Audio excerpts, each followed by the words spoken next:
സുരേഷ് ഗോപി എല്ലാം ഞാൻ എടുത്തെന്ന് പറഞ്ഞ് എന്തോന്നെടുത്ത് ഈ സിനിമാ നടന്മാരൊക്കെ വന്ന് അവർ ഓരോന്നും കോപ്രായം കാണിച്ചിട്ട് പോകും, അത്രയേ ഉള്ളൂ. പാട്ടുപിറക്കികളൊന്നും ഒക്കെ പറഞ്ഞ് അധിക്ഷേപിച്ച് സ്ത്രീകളെ അധിക്ഷേപിച്ച ഈ സർക്കാർ, മോഡി സർക്കാർ നമ്മളെ പിഴിയല്ലേ? നമ്മുടെ സർവ്വ മേഖലയിൽ നമ്മളെ എങ്ങനെ തകർക്കാൻ നമുക്ക് തരേണ്ട വിഹിതങ്ങൾ തരുന്നുണ്ടോ? അതിന് എല്ലാം വെട്ടിക്കുറയ്ക്കല്ലേ? അതിന് 3-4 വീട്ടുകാരുടെ വെള്ളം വന്ന് ഇങ്ങനെ ഒലിച്ച് ആ പെരടത്തിനകത്ത് ഇറങ്ങിക്കൊണ്ടിരിക്കുന്നു.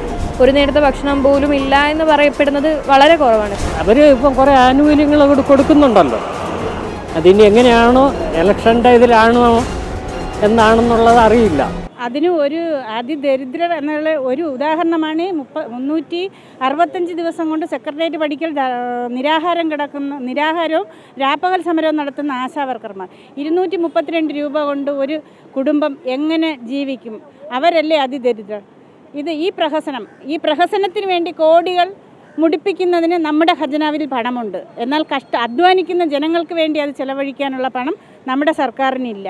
ഞങ്ങളെ നിരന്തരം അപമാനിച്ചുകൊണ്ടിരിക്കുന്ന ഒരു സാഹചര്യം. അപ്പോൾ നമ്മളിവിടെ നിന്ന് എണീറ്റ് പോകാൻ വേണ്ടിയിട്ടാണ് ഇന്നലെ ഒരു 1000 രൂപ 2 ദിവസത്തിന് മുന്നേ പ്രഖ്യാപനം നടന്നത്. പക്ഷേ അത് നമ്മുടെ സമരത്തിൻ്റെ വിജയം തന്നെയാണ്. രാവെന്നോ പകലെന്നോ ഇല്ലാതെ, മഴയെന്നോ വെയിലെന്നോ ഇല്ലാതെ, ഒരു ടാർപ്പ പോലും കെട്ടാനില്ല അനുവദിക്കാതെ ഈർക്കിൽ പാർട്ടികളൊന്നും എന്താ പറയാൻ, പാട്ടുപിറക്കികളൊന്നും ഒക്കെ പറഞ്ഞ് അധിക്ഷേപിച്ച് സ്ത്രീകളെ അധിക്ഷേപിച്ച ഈ സർക്കാർ, ഈ ഭരണ സംവിധാനം എന്തിൻ്റെ അടിസ്ഥാനത്തിലാണ് ഈ പ്രഹസനം നടത്തുന്നത് എന്ന് ഞങ്ങൾക്കറിയില്ല. ഒരു കാരണവശാലും നമുക്കിത് അംഗീകരിച്ചു കൊടുക്കാൻ പറ്റുന്നില്ല. അതിദരിദ്രർ 3 നേരം സുഭിക്ഷമായ ഭക്ഷണം കഴിക്കാനുണ്ട് എങ്കിൽ ഞങ്ങളിവിടെ ഈ തെരുവോരത്ത് വന്നിരിക്കേണ്ട കാര്യമുണ്ടായിരുന്നോ? ഇല്ലായിരുന്നു. അപ്പോൾ കോടികൾ മുടക്കി ഓരോ ഫംഗ്ഷനും നടത്താൻ നമ്മുടെ ഖജനാവിൽ പണമുണ്ട്, കഷ്ടപ്പെടുന്നവർക്ക് കൊടുക്കാനൊന്നുമില്ല. കണക്കുകൾ പറയാൻ എളുപ്പമാണ്. എന്നാൽ ഈ 64,000 പേരും ദാരിദ്ര്യ വിമുക്തരായി കഴിഞ്ഞു. സ്വന്തമായി പാർപ്പിടവും എല്ലാ രീതിയിലും ദാരിദ്ര്യ മോചനം നേടിയിട്ടുണ്ടായിരിക്കുമല്ലോ. ആരോഗ്യപരമായാലും അടിസ്ഥാനപരമായിട്ടായാലും സ്വന്തമായിട്ട് 3 നേരം സുഭിക്ഷമായ ഭക്ഷണം, അന്തി ഉറങ്ങാൻ കെട്ടുറപ്പുള്ളൊരു വീട്, ഇതൊന്നുമില്ലല്ലോ. ഒരു സംശയം ഞാൻ ചോദിച്ചോട്ടെ, ഈ ഒരു വെയിറ്റിംഗ് ഷെഡിന് ഒരു 3-4 വർഷത്തേക്ക് ഈ കരാറടിസ്ഥാനത്തിൽ ചെയ്തു വയ്ക്കുന്ന വെയിറ്റിംഗ് ഷെഡിന് 30,000 40,000 കൊടുക്കുമ്പോൾ ഒരു കുടുംബത്തിന് ആയുഷ്കാലം ജീവിക്കാൻ 4 ലക്ഷം രൂപ ഒരു വീടിന്. അതാണ് ദാരിദ്ര്യമുക്തി. നമ്മുടെ നയം കണ്ടുവച്ചിരിക്കുന്ന ദാരിദ്ര്യമുക്തി എന്ന് പറയുന്നത് അതാണ്.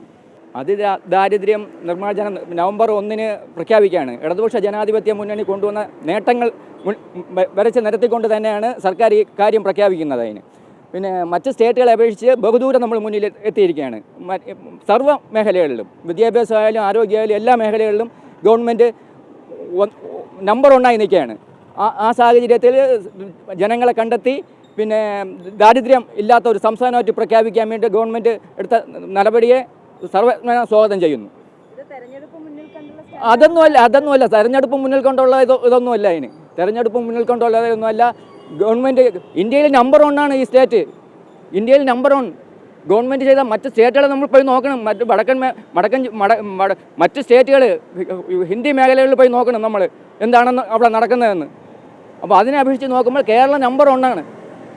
അതിനെ സർവാത്മന കേരളത്തിലെ ജനങ്ങൾ സ്വാഗതം ചെയ്യുമെന്നാണ് എനിക്ക് പറയാനുള്ളത്. മോഡി സർക്കാർ നമ്മളെ പിഴിയല്ലേ? നമ്മുടെ സർവ്വ മേഖലയിൽ നമ്മളെ എങ്ങനെ തകർക്കാം? ഇവിടുത്തെ ജനങ്ങളെ എങ്ങനെ നമുക്ക് തരേണ്ട വിഹിതങ്ങൾ തരുന്നുണ്ടോ? അതിന് എല്ലാം വെട്ടിക്കുറയ്ക്കല്ലേ? അതിന് എല്ലാം കുറച്ചുകൊണ്ടല്ലേ ഇരിക്കുന്നത്? അതിന് നമുക്ക് തരേണ്ട GST മുഖാന്തരമുള്ള ഇതായാലും ശരി, സർവ്വ മേഖലയിലും ഉള്ള നമുക്ക് തരേണ്ട ആനുകൂല്യങ്ങൾ വെട്ടിക്കുറയ്ക്കുകയാണ് അതിന് ബഡ്ജറ്റിൽ വകവള്ളിച്ചിരിക്കുന്നത്. പിന്നെ നമ്മളെ ഇപ്പം തന്നെ വിദ്യാഭ്യാസ ഇപ്പോൾ ഒരു ഇതുണ്ടായല്ല, വിദ്യാഭ്യാസ സംബന്ധമായിട്ടുള്ളത് സർവ്വശിക്ഷാ അഭിയാന് കിട്ടേണ്ട എത്ര കോടി രൂപയാണ് നമുക്ക് തരാത്തത്? ഒരു ഇതുണ്ടാക്കുക. എത്ര ഗവൺമെൻറ്റുകൾ ഇവിടെ ഉണ്ടായിരുന്നിട്ടുണ്ട്? അതിന് എത്ര ഗവൺമെൻറ് നമുക്ക് ഇവിടെ ഉണ്ടായിരുന്നിട്ടുണ്ട്? പക്ഷേ ഇതൊരു വലിയൊരു ഇതിന് നമ്മുടെ സംസ്ഥാനത്തെ ഞെരുക്കി കൊന്ന് മറ്റ് ഭരണം തൊഴിലുറപ്പ് പദ്ധതിയുടെ പ്രശ്നമായാലും ഏത് വിഷയമായാലും ശരി തന്നെ അത് നമ്മളെ ഇല്ലാതാക്കുക എന്നുള്ള വിഷയത്തിലേക്ക് സാമ്പത്തികമായിട്ട് നമ്മളെ ഞെരുക്കി ഈ ഗവൺമെൻറ്റിനെ തകർക്കുക എന്നുള്ളതാണ് ലക്ഷ്യം. അത് ത്രിപുരയിൽ എന്താണോ ചെയ്തത് അവർ അത് തന്നെയാണ് കേരളത്തിലും ചെയ്തുകൊണ്ടിരിക്കുന്നത്. ത്രിപുരയിൽ അവിടെ സർവ്വ മേഖലയിലും തൊഴിലുറപ്പുകാരെയൊക്കെ അവസാനം എന്ന് പറഞ്ഞാൽ ഞെരുക്കി കൊല്ലുകയായിരുന്നു. ആ ഗവൺമെൻറ്റിനെ തകർക്കാൻ വേണ്ടി ശ്രമിച്ചു. അതേ സ്ഥിതി തന്നെയാണ് ഇപ്പോൾ കേരളത്തിലും കേന്ദ്ര ഗവൺമെൻറ് ചെയ്തുകൊണ്ടിരിക്കുന്നത്. അതിനെ ഒറ്റക്കെട്ടായി കേരളത്തിലെ ജനങ്ങൾ നേരിടുമെന്നാണ് എനിക്ക് അതിനെക്കുറിച്ച് പറയാനുള്ളത്. അഭിമാനമാണ് കേരളം നേടിയ അഭിമാനമാണ്, കേരളത്തിൻ്റെ ഒരു അഭിമാനം എന്ന് തന്നെ പറയാം. എൻ്റെ വീട് വന്ന് കാണണം, അത് കണ്ടെങ്കിലേ അറിയാവുള്ളൂ. ആ മക്കളോ ഇല്ല, 2 പെൺമക്കൾ, ഒന്ന് വിധവ, ഒന്ന് അയച്ചത് എന്നെ വസ്തു ലോൺ എടുത്താണ് അയച്ചത്. 5 പൈസ സഹായിക്കാൻ ആരുമില്ല. വീട്ടിനകം ചോർന്ന് ഒലിക്കുന്നു. ഹിരണ്യയുടെ അസുഖക്കാരനാണ്, ആരും സഹായിക്കാനില്ല. ആ അവസ്ഥയിലാണ് കഴിയുന്നത്. പിന്നെ പല ബുദ്ധിമുട്ടുകളിലും അപ്പോൾ ആരും ഏകനാണ്. ആ മക്കളോ ഇല്ല. എനിക്കൊന്നും പറയാനില്ല. അങ്ങനെ ഒരു സർക്കാരുണ്ടായിരുന്നു. എനിക്കൊരു വീട്ടിന് 2 പ്രാവശ്യം ഞാൻ എഴുതി കൊടുത്ത്, പഞ്ചായത്തായിരുന്ന കാലത്ത്. എനിക്ക് കിട്ടിയിട്ടില്ല. ഒരു പൈപ്പിന് എഴുതി കൊടുത്ത്, എനിക്ക് കിട്ടിയിട്ടില്ല. പിന്നെ ഇപ്പോൾ ഒരു 2 വർഷത്തിനകം വെച്ച് ഒരു കട്ടിന് തന്ന, അതാ വീട്ടിലിട്ട് കിടക്കാനുള്ളതോർത്ത് എനിക്ക് ചോർന്നിരിക്കുന്ന വീടാണ്. എന്നുവെച്ചാൽ തട്ട് ഞാൻ തരാൻ കഴിഞ്ഞിട്ടില്ല, മെയിൻ്റനൻസിന് കിട്ടിയിട്ടില്ല, ഒന്നിനും തന്നിട്ടില്ല. പിന്നെ വസ്തുവിനകത്ത് ഇതുപോലെ തന്നെ 3-4 വീട്ടുകാരുടെ വെള്ളം വന്ന് ഇങ്ങനെ ഒലിച്ച് ആ പുരയിടത്തിനകത്ത് ഇറങ്ങിക്കൊണ്ടിരിക്കുന്നു. ആരും നമ്മെ പിന്താങ്ങാൻ ആരുമില്ല. ആരും അങ്ങനത്തെ അവസ്ഥയിൽ പോകുന്ന ഒരു മനുഷ്യനാണ്. ഇത്ര എനിക്ക് പറയുവാനുള്ളൂ. കമ്പാരിറ്റീവ്ലി അതില്ല എന്ന് തന്നെയാണ് പറയുന്നത്. ഇപ്പം നമ്മുടെ ഇന്ത്യയിലെ മറ്റ് സ്റ്റേറ്റുകളെ അപേക്ഷിച്ച് പൂർണ്ണമായിട്ടും നിലയിൽ ഒരു മൈനോറിറ്റി മാത്രമേ ഇപ്പോഴും ഉള്ളൂ. ഒരു നേരത്തെ ഭക്ഷണം പോലും ഇല്ല എന്ന് പറയപ്പെടുന്നത് വളരെ കുറവാണ്. കാരണം ഇപ്പോൾ ഒരുപാട് നമ്മുടെ ഈ ഒരു റേഷൻ കാർഡിനും എല്ലാം ആ ഒരു അപ്ഡേഷൻ വന്നതിന് ശേഷം അങ്ങനെ ഒരു നേരത്തെ പോലും ഭക്ഷണം ഇല്ലാത്തവരായിട്ട് ഭയങ്കര കുറവാണ്. എൻ്റെ അറിവിൽ പൂർണ്ണമായിട്ടും ഇല്ല എന്ന് തന്നെയാണ് എൻ്റെ ഒരു അഭിപ്രായം പറയുന്നത്. അഭിമാനിക്കാവുന്ന നേട്ടം തന്നെയാണ്. കാരണം ആ ഒരു രീതിയിലേക്ക് എത്തിക്കുക എന്ന് പറയുന്നത് അത്ര എളുപ്പമുള്ളൊരു കാര്യമായിട്ട് എനിക്ക് തോന്നുന്നില്ല. അപ്പോൾ അത് അഭിമാനിക്കാവുന്നൊരു നേട്ടം തന്നെയാണ്. പക്ഷേ ഇതിൽ മാത്രം ഒതുങ്ങി കൂടാൻ പാടില്ല, ഇനിയും വേണം. അത്രയും പൂർണ്ണമായിട്ടുള്ള അതിദാരിദ്ര്യം നിർമ്മാർജ്ജനമാണോ നടന്നതെന്ന് ഒന്ന് അനലൈസ് ചെയ്യണം. എന്നിട്ട് അതിനുശേഷം കുറച്ചുകൂടി അതിനുള്ള കാര്യങ്ങൾ ചെയ്യണമെന്നാണ് എൻ്റെ അഭിപ്രായം. ഇത്രയും നാളും എല്ലാം നടത്തിയതും എല്ലാം നല്ലതെന്ന് വിചാരിക്കുന്നു. ഇനിയുള്ളത് പ്രഖ്യാപനം എങ്ങനെയാണ് എന്നുള്ളത് ഇനി കണ്ടറിയാം. ഇനി പ്രഖ്യാപനം കേട്ടിട്ട് നമുക്കതിൻ്റെ അഭിപ്രായങ്ങൾ പറയാം. അവർ ഇപ്പം കുറേ ആനുകൂല്യങ്ങൾ കൊടുക്കുന്നുണ്ടല്ലോ. അതിനി എങ്ങനെയാണോ ഇലക്ഷൻ്റെ ഇതിലാണോ എന്നാണെന്നുള്ളത് അറിയില്ല.